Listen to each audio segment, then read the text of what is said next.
No, Dígame. ¿me puede decir sobre las preguntas de tutoría? ¿No van a ver? No hay. Ah, ok, gracias. Bueno, perfecto. Hemos iniciado la grabación y vamos a ver, estamos grabando ya. Perfecto, muy bien. Sean bienvenidos a esta tutoría de refuerzo de la asignatura didáctica específica de la matemática 2 y que corresponde a este día, martes 6 de octubre del año 2020. Vamos entonces a proceder a verificar quiénes estamos en esta reunión para chequear su presencia, su asistencia, y vamos a saludar en este día, martes 6 de octubre, a, según listado, vamos a ver,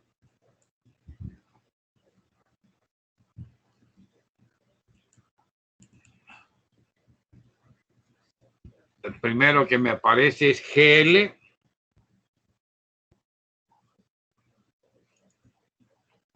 16040. Rosa Miriam García, bienvenida. Buenas noches, muchas gracias. Muchas gracias, bienvenida. Rosa Miriam se incorpora por primera vez, así que bienvenida. Esperemos que esté presente en las demás. Saludo a José Carlos Enríquez. Buenas noches, ingeniero. Muy buenas noches, bienvenido, José Carlos. Gracias. Saludamos a M.E. Mejía Echeverría Sofía, bienvenida. Buenas noches, ingeniero, gracias. Muy buenas. Saludo a QP Quinteros Pineda Ana Silvia. Buenas noches, ingeniero, gracias. Bienvenida. Sigo con el orden que está acá. Ricardo Angelino, bienvenido.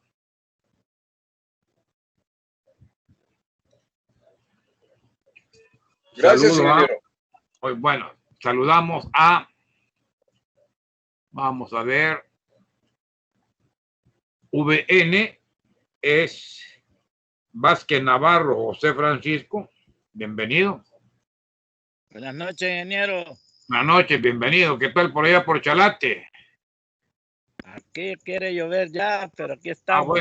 Bueno, listo. Bueno, ya comenzamos antes de que se venga la lluvia. Marta Idilia Chávez de Barahona, bienvenida. Y puede contestar, apertura el micrófono, ¿verdad? Si no, pues lo hacemos luego. Saludo a CS, sería Cáceres Sánchez Samuel Ernesto, bienvenido. Javier Antonio Ramos, bueno, bienvenido nuestro coordinador. Saludo a MM Monje Martínez, Daisy, bienvenida. Saludamos a PA, sería Pérez Alfaro. Carol Samuel, bienvenido. Saludamos a TM, Torres Martínez, Oscar Federico, bienvenido. Y por último a VB Vázquez Barrientos, Ana Beatriz. Está por ahí pendiente Argueta Elizabeth Karina, que ya no, me notificó que se incorpora luego, anda en una actividad. Luego Domínguez Miguel Ángel Domínguez Tula, no está todavía. Y nada más. Bueno, aquí está Zulma presente, ingeniero, buenas noches. ¿Quién está allá? Tula. Domínguez Miguel, Tula. sí. Bueno, bienvenido, Miguel. Y Celayandía Zulma, no sé si ya está. No está. Bueno, ok, perfecto. Bueno, este día vamos a trabajar con la segunda parte del material de resolución de problemas. En parte ya esto que es una llamaríamos un complemento de lo que vimos el sábado, pues lo vamos a ver en la siguiente presentación. Paso a solicitar a la plataforma que nos permita administrar la pantalla completa, presentarles pantalla completa. En este momento el sistema ya nos está dando la posibilidad y vamos a aperturar la presentación que tenemos como parte 2. Ok, vamos a ver si ya lo tenemos. Ok, ahí vamos ya.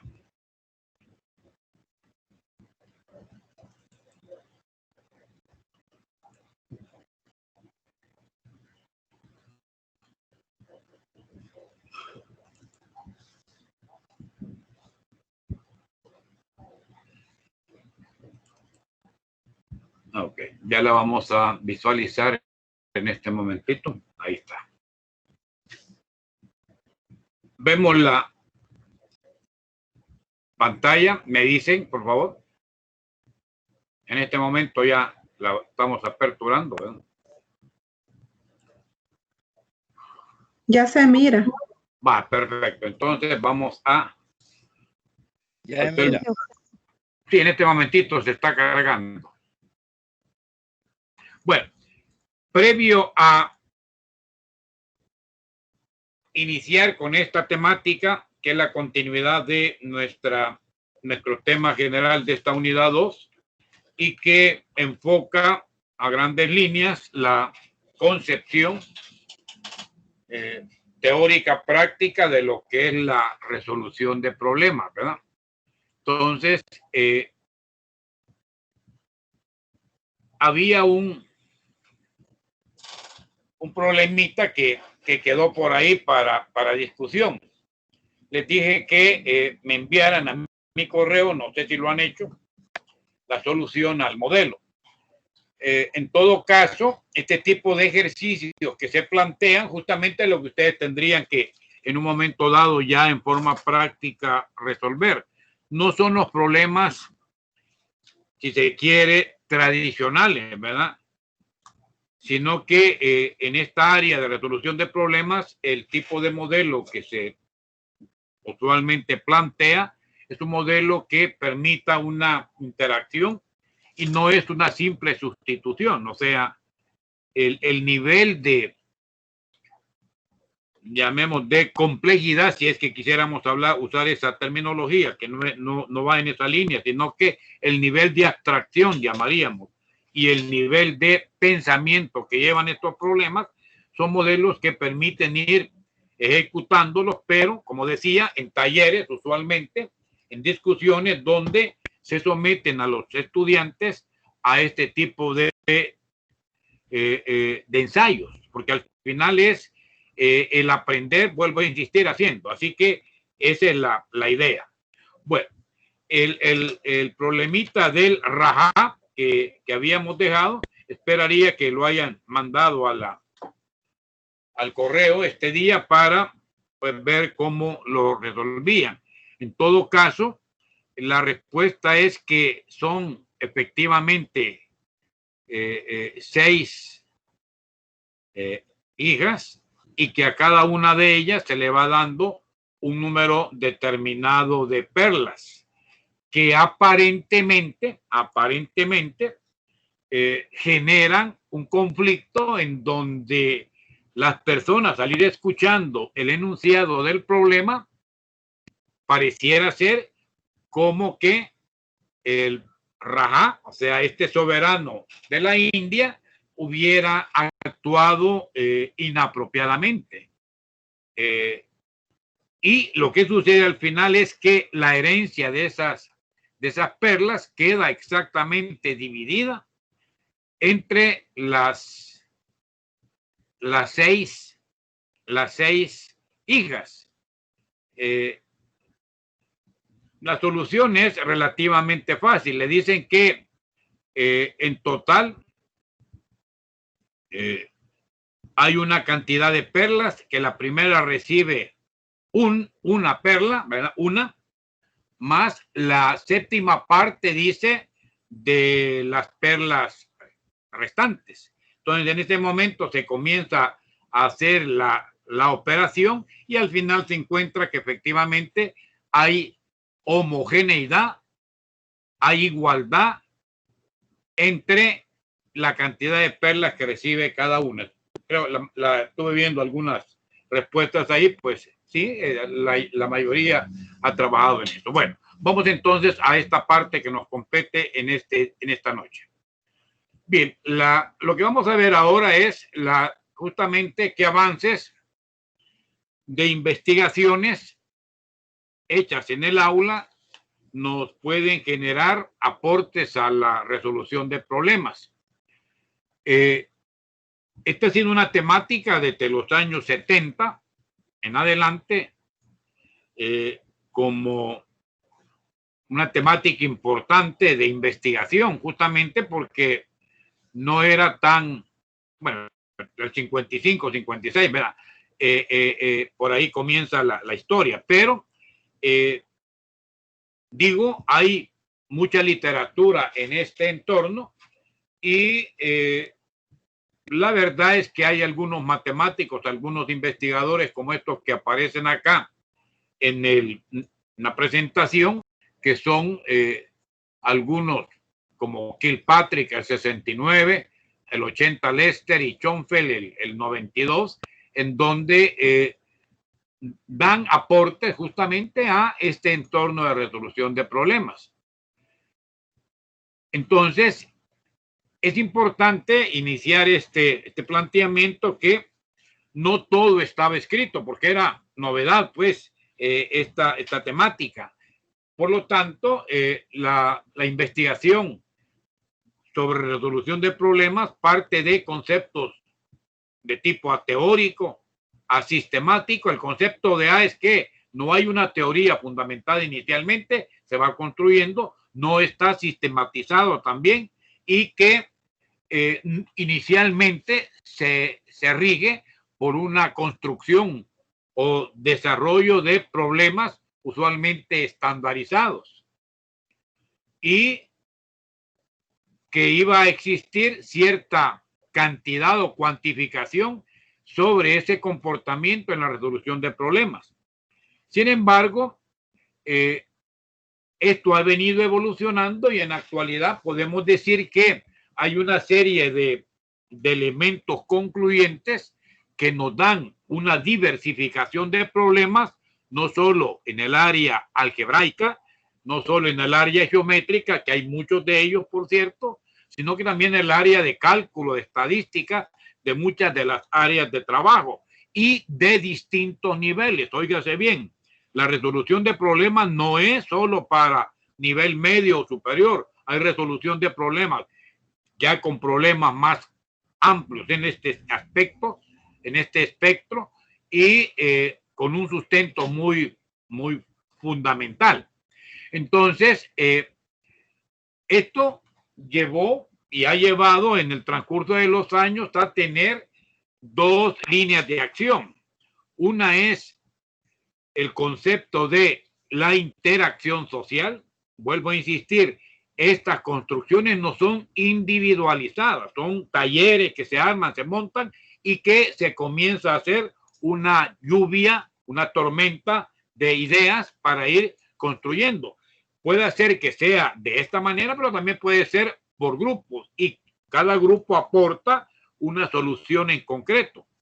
Esto, insisto, es una manera de visualizar un trabajo colectivo.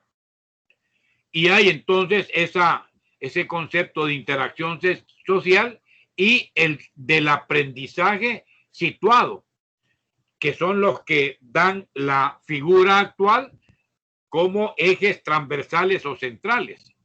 Entonces, si pudiéramos hacer un recorrido de estos resultados, podríamos tener 4 áreas de indagación. Estas son. La primera área que interesa es qué dificultad tienen los problemas. O sea, es interesante que se sepa identificar el grado de dificultad del problema. Nivel 1, nivel 2, nivel 3. Luego, ¿cuáles son esos elementos que pueden servir como resultores aceptables o no de estos problemas? ¿Qué instrucciones son las que habría que tener para resolver estos problemas? Y un concepto importante y novedoso que es el concepto de la metacognición. Ya lo vamos a ver de qué se trata. Entonces, estos elementos o estos factores llevaron a identificar ciertas líneas de trabajo. Primero, ¿cuáles eran las variables causantes que generan dificultad de interpretación en el problema? O sea, ¿qué variable en un momento dado puede significar un elemento en vez de auxilio o de ayuda a resolución del problema? Puede servir como distractor. ¿De qué manera estas variables que ya se identifican pueden interactuar unas con las otras? Si hay alguna que es dependiente o de otras que son independientes. Y sobre todo, ¿qué vínculo tienen con aquellas variables del sujeto? Se puede identificar expertos y novatos y caracterizar estos elementos y otros requisitos en este mismo proceso de enseñanza de resolución de problemas. Entonces, aquí está como elemento fundamental, y ya lo vamos a ver, la metacognición, resolución de problemas. Bueno, también aquí hay otro elemento. De todos estos análisis se desprenden fundamentalmente ciertos aspectos. Schoenfeld, justamente en el 92, plantea esta línea de trabajo. Uno de ellos es, debemos tener muy sencilla, diría yo, y claramente identificado qué significa el término resolver problemas.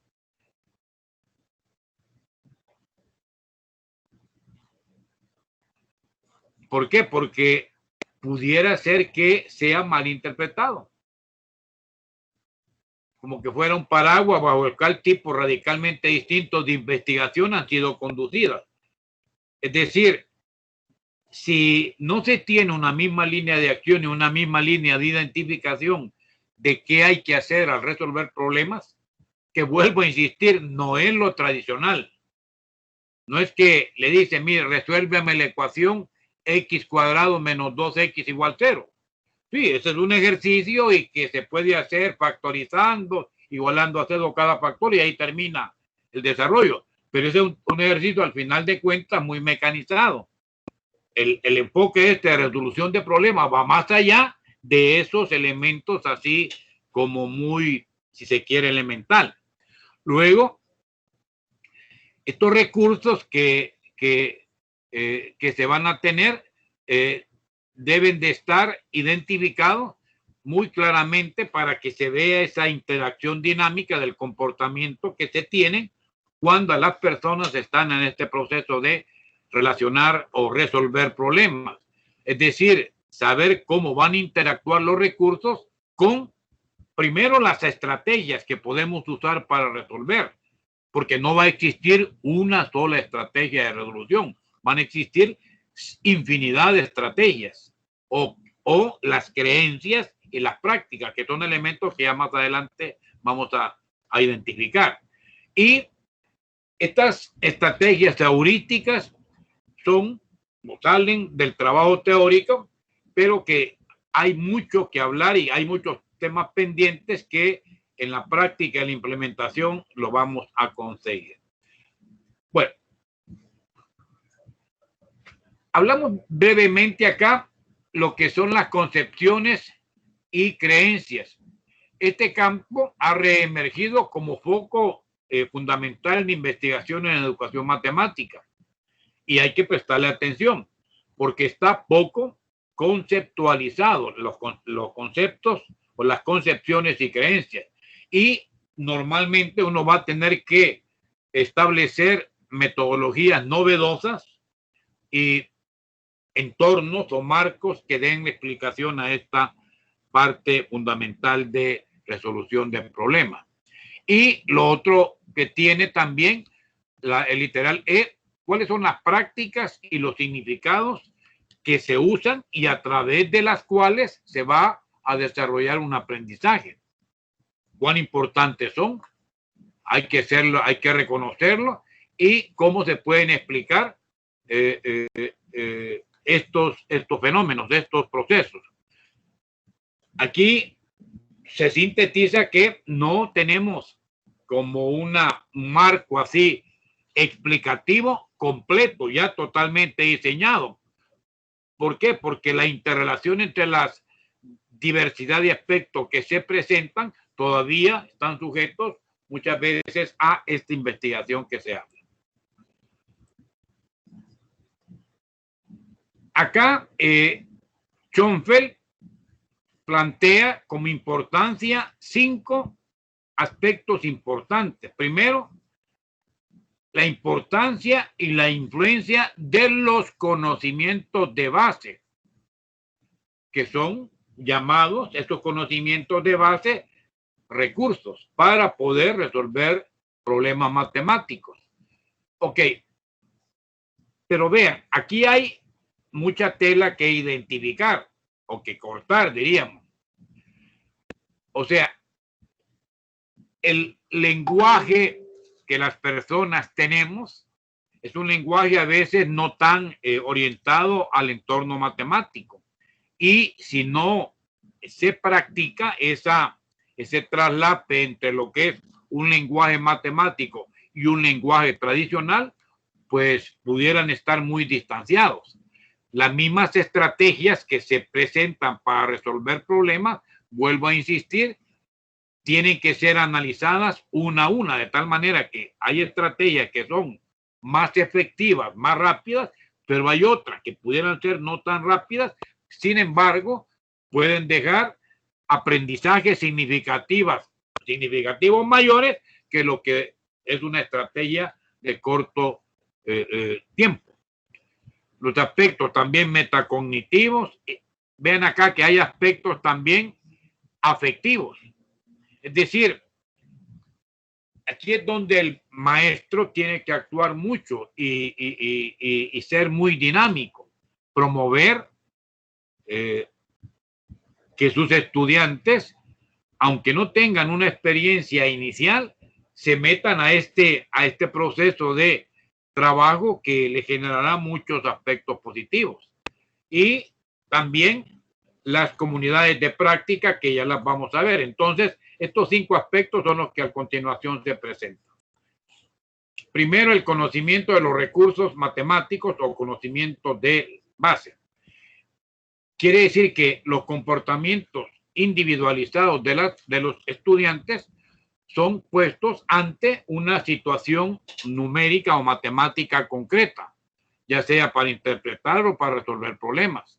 Entonces, es necesario que usted conozca qué herramientas de tipo matemático tendrá a su disposición, cuál es la información relevante y cuál es la información de relleno, y cómo acceder a esta información, y teniendo ya esta información, cómo usarla. Esto es importante. Recuerdan en la presentación en PowerPoint que veíamos el día sábado. Es interesante que usted tenga en mente, con el ejemplo que vimos de los juguetes, de los juguetes que llegaba esta persona, Julia, a comprar con $35 estos juguetes, y que de repente uno pudiese plantear, sin que sea cierto, alguna limitante en el problema, cosa que el problema no lo dice, ¿verdad? Entonces, esas limitantes afectan si uno quiere tener una estrategia apropiada. Ok.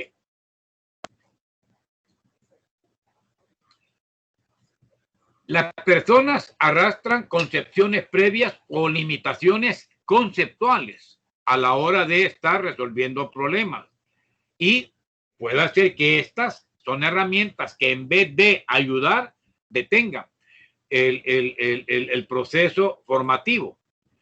Esto nos lleva a expresar que existen entonces una serie de heurísticas o estrategias resolutivas de problemas en donde, recuerdan, Polya planteaba 4 grandes pasos. Lo vimos en la presentación anterior.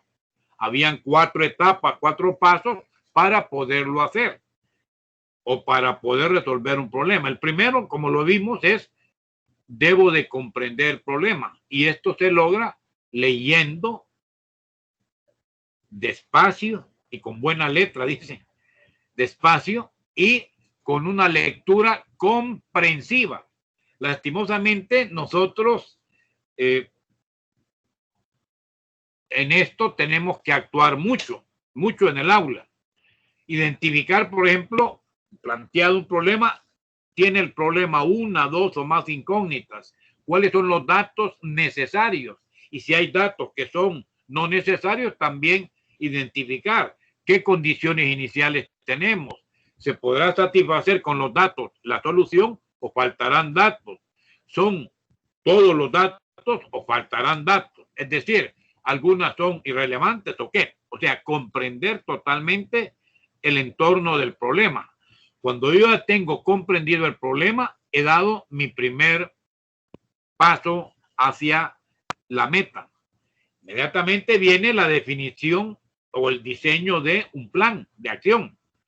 Es decir, lo que decíamos, habremos tenido otra experiencia que similar a esta para poderla usar, no como una memorización pura, sino que como un elemento que nos recuerda qué se hizo en aquel problema y si hay algo que nos puede servir de ese proceso anterior para el nuevo reto. Hay otra manera de hacer o de replantear el problema. Puede hacerse ese problema mucho más sencillo, etcétera, ¿no? Tercer paso era el entorno relativo a, ya usted diseñó el plan de acción, diseñó la estrategia, ahora la va a ejecutar.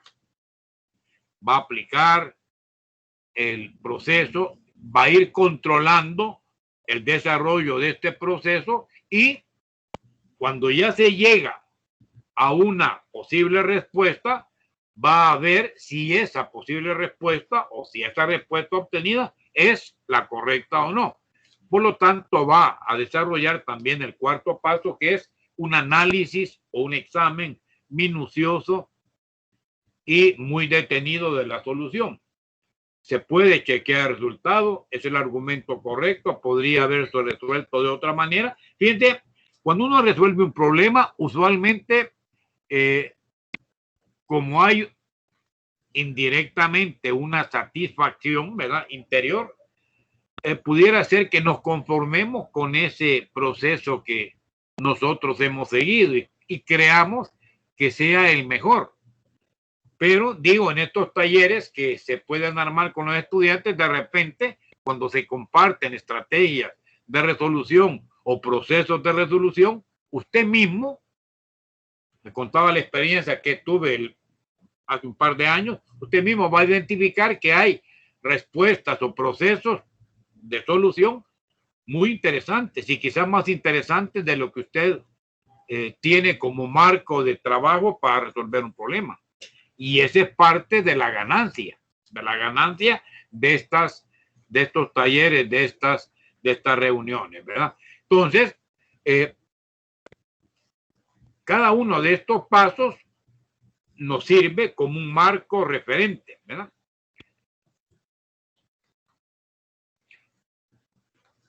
Los aspectos que ahora vemos son los aspectos cognitivos, pero de conocimiento, pero que se le llama acá metacognitivos, o sea que adquieren un nivel todavía de mayor relevancia.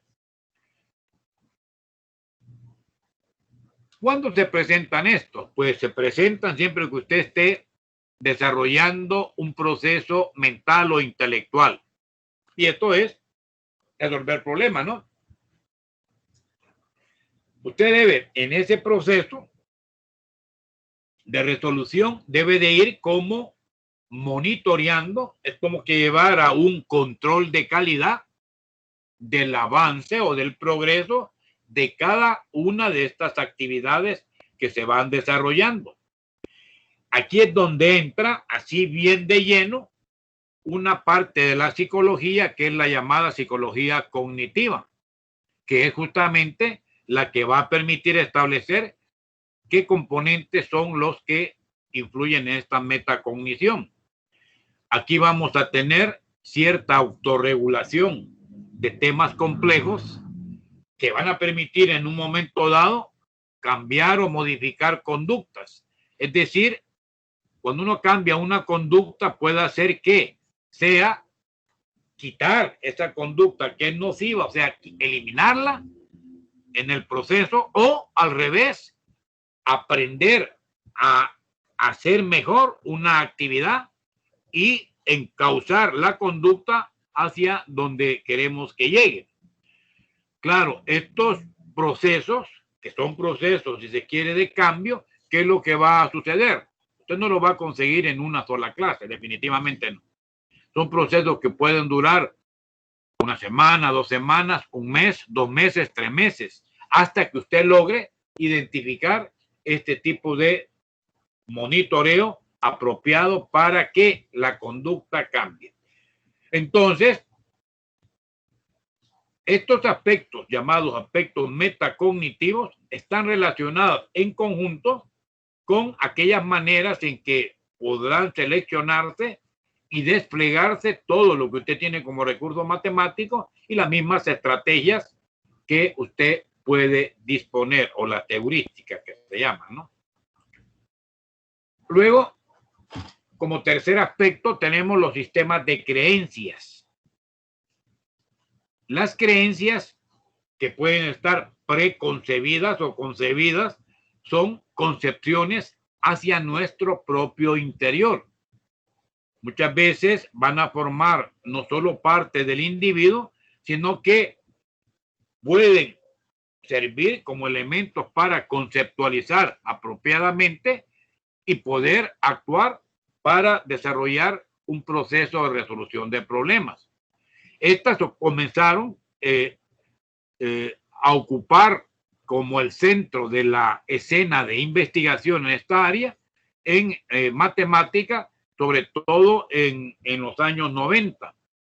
En ese sentido, Lampert señala que la matemática es asociada con la certeza. Y decía, saber matemática y ser capaz de obtener la respuesta correcta rápidamente van de la mano. O sea, el que sabe matemática también deberá tener de la mano también obtener respuestas correctas a problemas. Ahora, estos presupuestos culturales son modelados por la misma experiencia en el aula, en la cual hacer matemática es seguir un proceso, un camino lógico de ciertas regulaciones, ciertas normas propuestas. Y fíjense, una de estas normativas, que justamente es una normativa, si se quiere, elemental de aritmética, es cuando uno está ejecutando acciones con las operaciones básicas, suma, resta, producto, división, y de repente aparecen sin paréntesis operaciones como la siguiente. Usted tiene visión de la pantalla acá.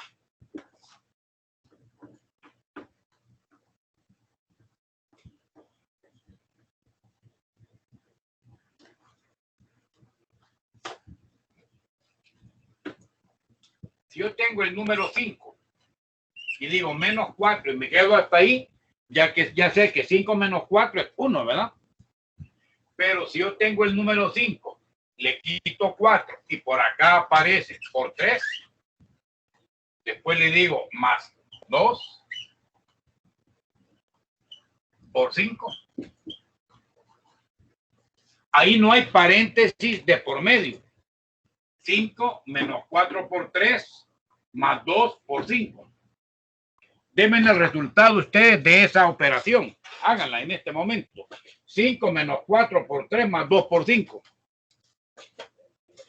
Y 2 minutillos a lo sumo para hacerlo y comentamos, ¿verdad?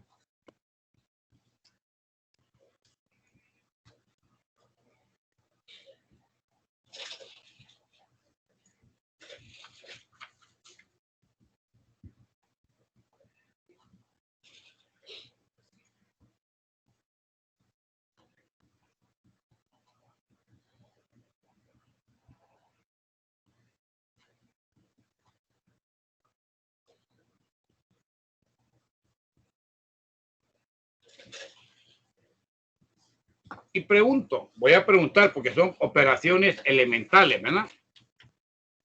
Bueno, primero pregunto si ya llegó Elizabeth Corina, me dice. O Zulma Zelayandía, me dice. Todavía no, ¿verdad? Ok. Vaya acá. Así al azar, a 3, 4 personas preguntamos, no voy a tener oportunidad de preguntarle a todas, y me da la respuesta, ¿verdad? Bueno, voy a preguntarle a todos así rapidito y me dan la respuesta de esa operación que ahí está planteada en pizarra, 5 menos 4 por 3 más 2 por 5.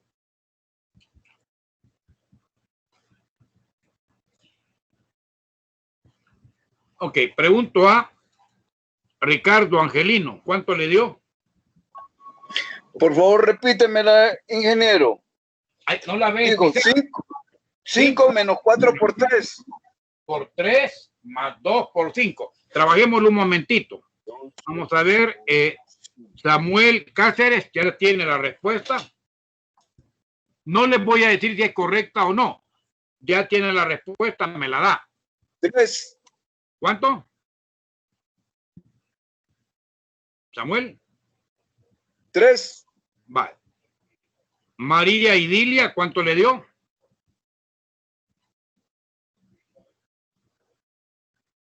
Todavía sigue trabajando. Bueno.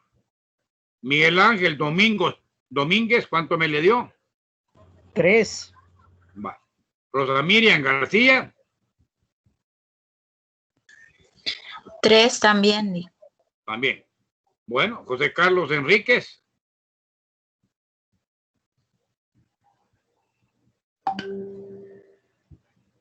17. Ok, 17. Sofía Mejía. 3. ¿Cuánto? 3. 3. Daisy Arelí Monge, ¿cuánto?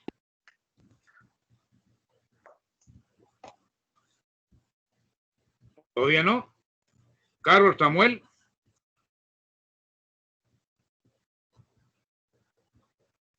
Ana Silvia Quinteros. 3. Oscar Federico.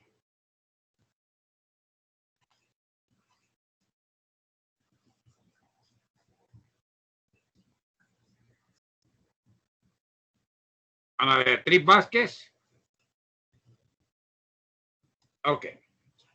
Bueno, la respuesta efectivamente es 3, ¿no? Pero hay una equivocación a veces.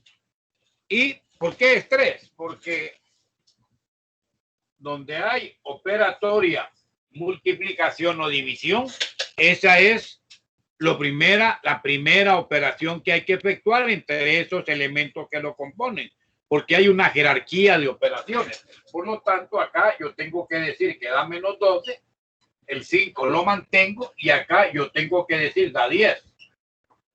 Entonces, 5 menos 12 más 10, claro, 10 más 5, 15, menos 12 les va a dar 3. Pero es frecuente el siguiente error. Como usted lee de izquierda a derecha, podría pensar que a 5 le quita 4. Esto le queda 1, ¿no? Le queda 1. Luego ese 1 lo multiplica por 3. Le queda 3. Le suma 2, le queda 5. Y luego lo multiplica este 5 por 5 y le queda 25. Sería una forma. Ahí el problema que se ha presentado es un problema de dejar a un lado la jerarquía de las operaciones. Y es un detalle que esto, la práctica lo genera. Claro, si ya usted tiene paréntesis, claro, esto funciona de otra forma, porque si yo coloco acá paréntesis, yo estoy obligando que ese factor 3 me lo opere con 5 menos 4. Eso es otra cosa, ¿verdad? Bueno, con este ejemplo sencillo quería demostrar lo siguiente. Uno puede tener esas creencias que no existe necesidad de establecer una jerarquía de operaciones. Y en la matemática, ustedes saben, operativamente está esa jerarquía operatoria. Entonces, hacer matemática significa seguir reglas propuestas. Si ya nos han dado una operatoria matemática con operaciones básicas en donde se plantea una jerarquía de que productos y divisiones son los primeros procesos operativos y luego sumas o restas, hacer lo contrario es parte de una creencia no apropiada porque no he absorbido lo que teóricamente me han planteado. Entonces, si el docente hace preguntas o tareas, puede hacer que la verdad matemática esté determinada cuando la respuesta sea ratificada por el docente. Pero ojo con esto, ojo con esto. Y los docentes nunca, o los maestros de matemáticas, nunca se podrán equivocar. Pregunto, nunca se podrán equivocar. O se equivocan. Sí, están sujetos a equivocaciones. O nos equivocamos. Sí, ¿verdad? ¿Y qué tiene que hacer un docente cuando se equivoca? Y se lo dicen. Revisar primero, ¿verdad? Revisar si efectivamente es y aceptar la sugerencia de que ha habido un proceso inapropiado.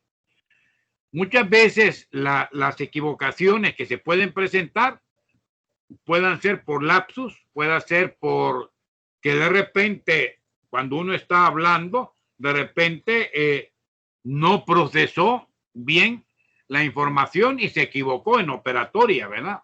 5 menos 3 dijo 4, no, hombre, 2.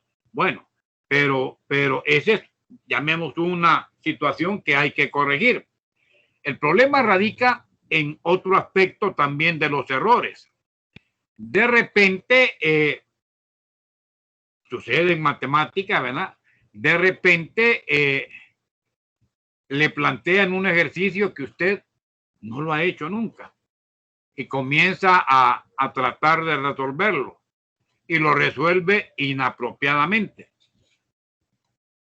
Usted se va con esa duda a su casa, resuelve el problema y resulta que es otra la solución. Usted inmediatamente en la siguiente clase, su primera acción es corregir aquello que haya que corregir, sin ningún problema, sin ningún problema. Vuelvo a insistir, somos humanos, nos podemos equivocar, pero lo importante es rectificar, ¿verdad? Y aquí hay 3 palabritas. Mire, la creencia sobre cómo hacer matemática y lo que significa saber matemática, cómo hacerla y lo que significa saber matemática a nivel de la escuela, se adquiere a través de ¿qué? De años. No es en un mes que lo va a adquirir. ¿De qué? De mirar, de escuchar y sobre todo practicar. Aquí yo también tengo un aporte que hacer a ustedes. Muchas veces los maestros de matemáticas, cuando hay muchas fórmulas y todo, nos volvemos así estrictos de un estricto así muy agrandado. Yo no digo que no haya necesidad de hacerlo, pero una cosa es que el estudiante aprenda con convicción, que el estudiante aprenda con garrote, con látigo. Y la verdad es que una fórmula, un proceso después de ser repetido 2, 3, 4 veces, usted de repente le va sintiendo aquello, el gusto, y sin querer, usted va a ir pues memorizando aquel proceso, aquella fórmula, aquel teorema. Pero porque le ha hallado sentido, le ha hallado gracia a esa aplicación, que es lo que yo insisto, son igual que los niños. Los niños frente a un juego de video pueden pasar 1 hora, 2 horas, 3 horas, 10 horas prendidos con el juego y no se aburren. El día que nosotros como maestros nos podamos dar el lujo de que no se nos aburran nuestros alumnos, pues hemos ganado bastante en los procesos estos de didáctica de la matemática. Bueno, sigo. Las creencias pueden ser consideradas zonas oscuras o de transición entre dos aspectos, cognitivos y afectivos. Thompson justamente reseña que los estudios que documentan cómo los docentes difieren, o sea, no tienen el mismo criterio ampliamente en sus creencias sobre la naturaleza y el sentido de la matemática, así como su óptica o visión sobre qué objetivos son los más trascendentes o importantes de los programas escolares. Usted va a ver que un par de docentes, usted lo evalúa, a uno le parecerá que lo más importante es el aspecto algebraico, a otro que el aspecto geométrico, a otro que el aspecto trigonométrico, y así esa diferencia en cuanto a estas concepciones depende de la persona, ¿no?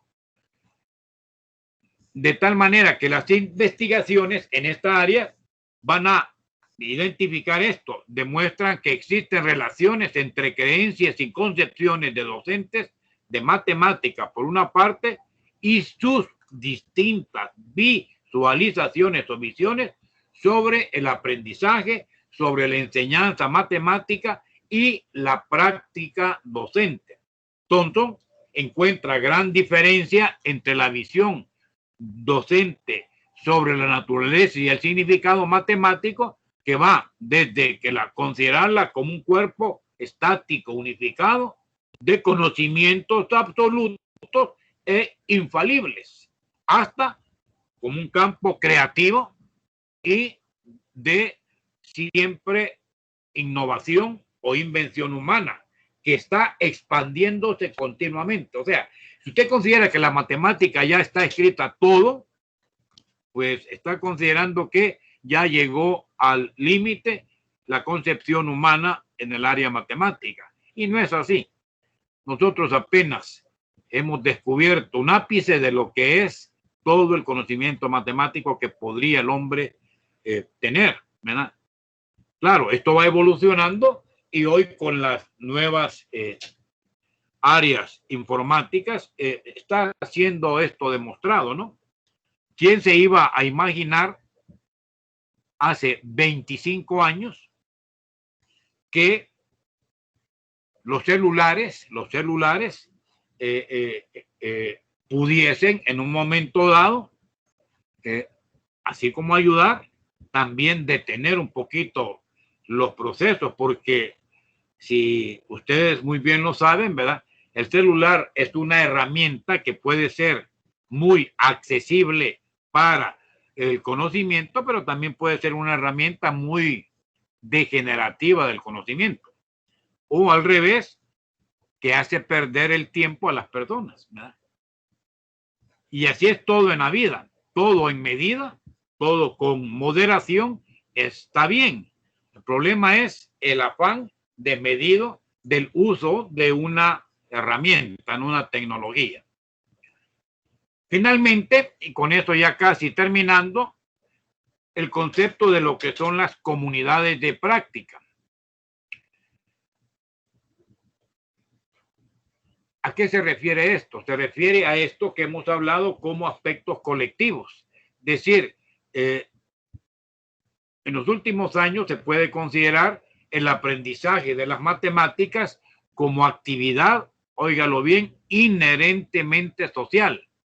No solo en aspectos cognitivos, sino como actividad esencialmente constructiva en lugar de receptiva. O sea, la matemática tradicionalmente, hablamos de años, 20, 25 o más años, de repente era una actividad en donde el maestro explicaba, el estudiante escuchaba y medio practicaba. Pero ¿qué pasa en los años 80? El constructivismo, que es la construcción del conocimiento, entró ya a este enfoque de aprendizaje, de tal manera que le dio mucha importancia a esa operatividad en el ámbito social. Se pueden desarrollar ciertas habilidades, hábitos de interpretación y construcción de significados, justamente a través de procesos más concebidos como procesos socializantes que como procesos instruccionales. Fíjense, procesos de socialización del conocimiento, que procesos de instrucción de un conocimiento en particular. Y esta es una perspectiva cultural que es relativamente nueva en el lenguaje matemático, justamente. Y de más está decir lo que los entornos, que serían nuestras comunidades, en donde nos movemos, justamente nos pueden ayudar al desarrollo de estos puntos de vista cognitivos, ¿verdad?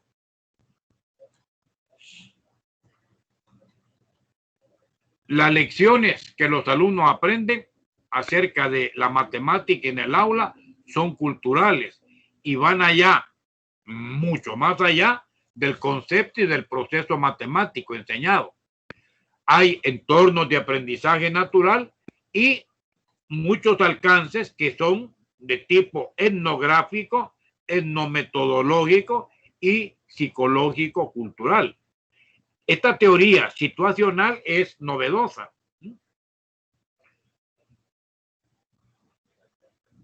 Claro, como son procesos, si se quiere, que no están como reconocidos totalmente por toda la comunidad, porque muchos las desconocen, no le pueden prestar la importancia que se tiene. Finalmente,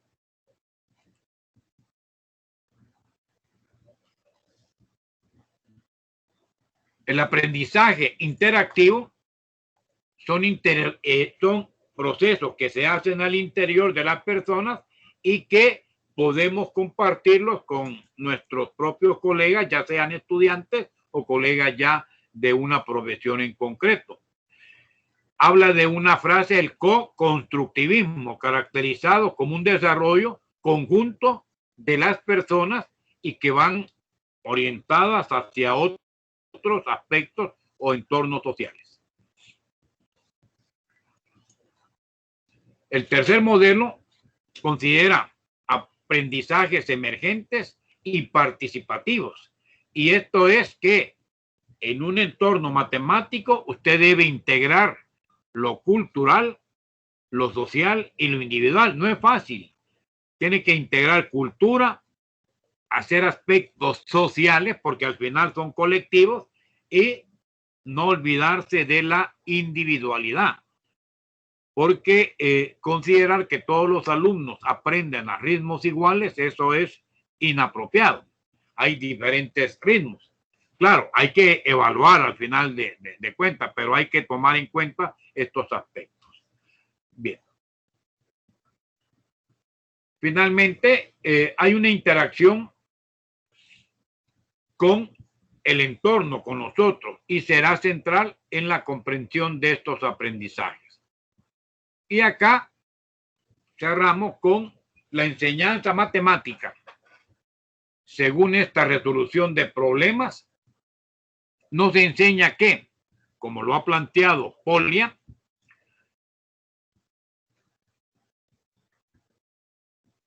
enseñar a partir de resolución de problemas se vuelve difícil para el docente fundamentalmente por tres aspectos o por tres razones. Una razón es matemática. ¿Y a qué se debe?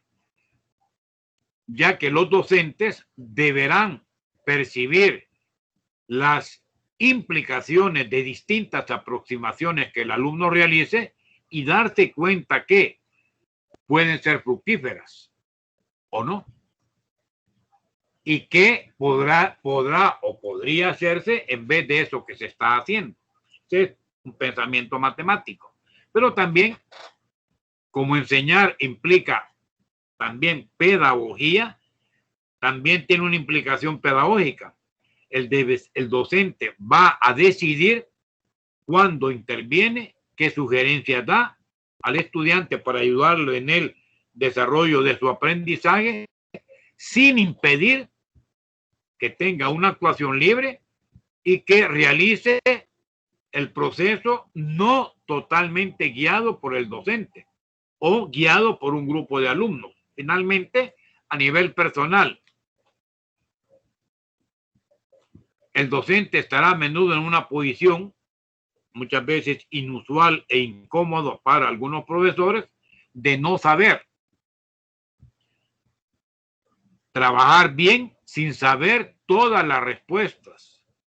Requiere experiencia, confianza y autoestima. Vean, experiencia, confianza y autoestima. Es el ECA, experiencia, confianza y autoestima. Es decir, un docente de matemáticas debe ser un investigador en potencia. Un docente de matemáticas debe ser una persona que está en constante evolución, en constante investigación, en constante identificación de nuevas estrategias de aprendizajes. No puede ser una persona estática, que lo mismo que dio hace 10 años lo esté dando en este año 2020. Que la misma manera con que educó hace 5 años sea la manera en que está educando actualmente. No puede ser. Por ejemplo, este entorno que tenemos, de este entorno virtual, ya lo llevamos, ya estamos para el 5.º año por cerrar, ¿no? Pero es un entorno que no se presentaba antes. Y si ustedes me dicen, mire, el docente o los docentes que estamos involucrados en estos procesos estábamos totalmente preparados para este tipo de procesos, la respuesta es no. Teníamos alguna noción, justamente, ¿verdad? Porque quieras o no, pues sí, si uno está en esta profesión, tiene que irse actualizando. Sin embargo, las personas de mi edad no somos nativos informáticos, o sea, no crecimos en ese ambiente que algunos de ustedes han crecido, o en ese ambiente que nuestros nietos o sus hijos, en este caso, están creciendo. Ellos tienen mucha más oportunidad de hacer más grande el conocimiento. Nosotros en un momento dado tuvimos que adaptarnos porque si no nos quedábamos rezagados a generar autoaprendizajes en muchos casos que después fueron reforzados por diplomados, por cursos, etcétera, que hemos recibido y que nos hace en alguna forma, no siendo nativos informáticos, pues ser personas que hemos como emigrado de aquel entorno que no era el nuestro a un entorno que podemos hoy dialogar perfectamente y que hemos aprendido a usar la tecnología, software, hemos aprendido a manejar herramientas informáticas, etcétera. Esa es otra cosa.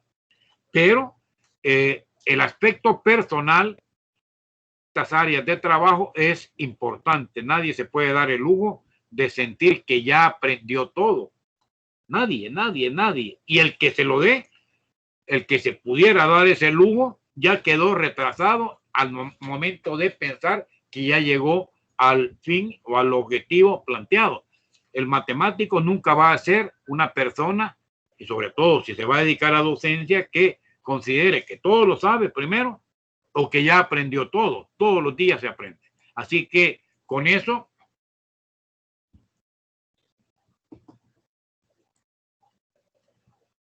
cierro la parte esta de resolución de problemas y hacemos algunos comentarios, ¿verdad? Relativos a esta área.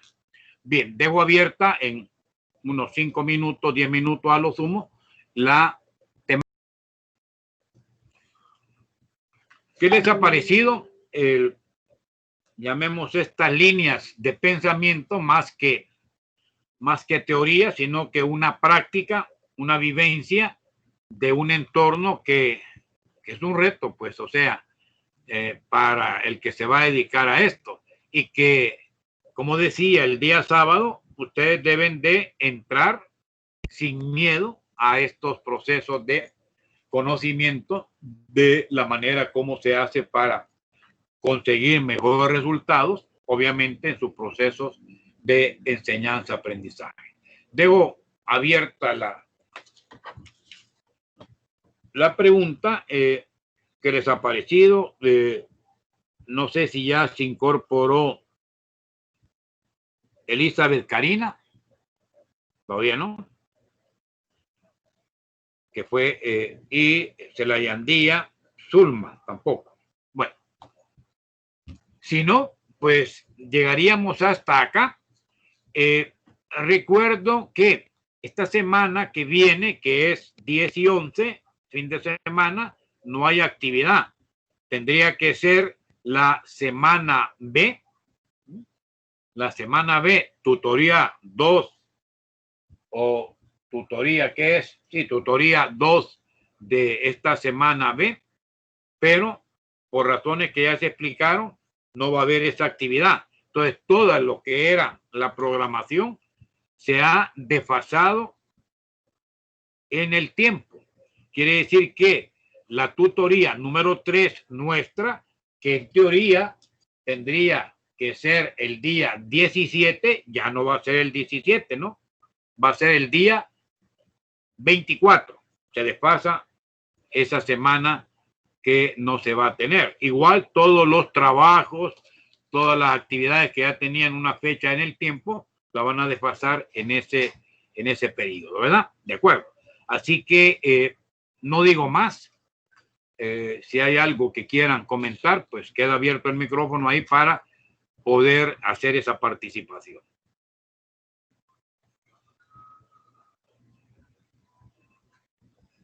Comentarios, dudas.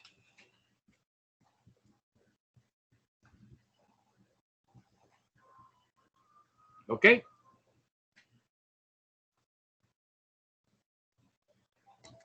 Por mi parte, ninguna. Bueno, perfecto, muy bien.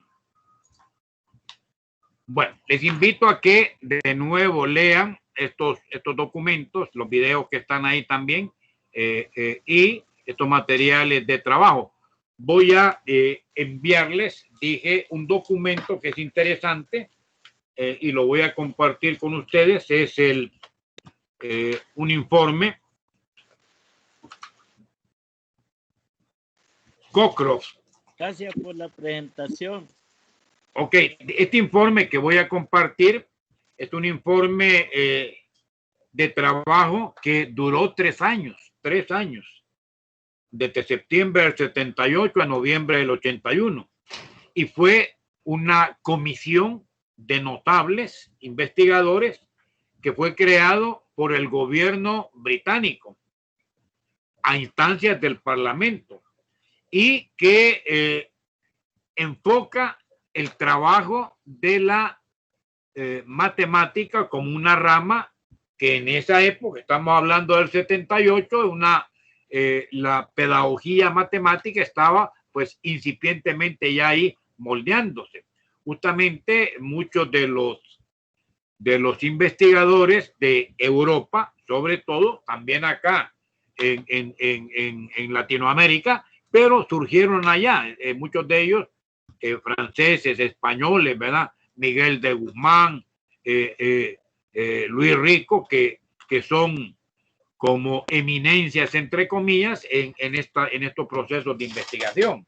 Y que otros también acá a nivel latinoamericano que han influido. Así que voy a compartir con ustedes ese documento para que tengan un documento de lectura también, que en sus momentos dados pues puedan irlo como analizando, ¿verdad? Y que le puedan sacar el bagaje de experiencias que se tienen. Así que lo comparto con ustedes, se los mando al WhatsApp y ya. Así que con eso hemos terminado. Bien.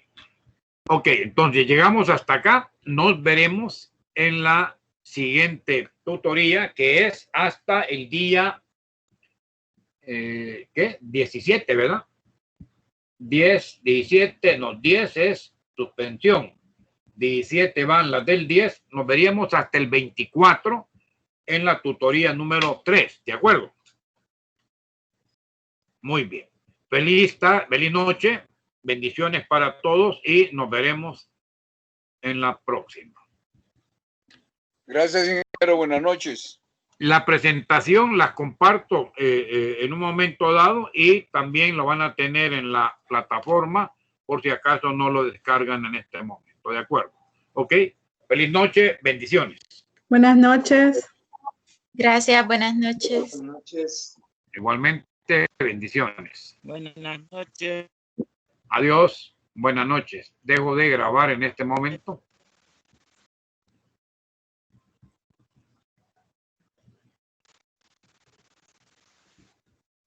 Hasta la vista, ¿verdad?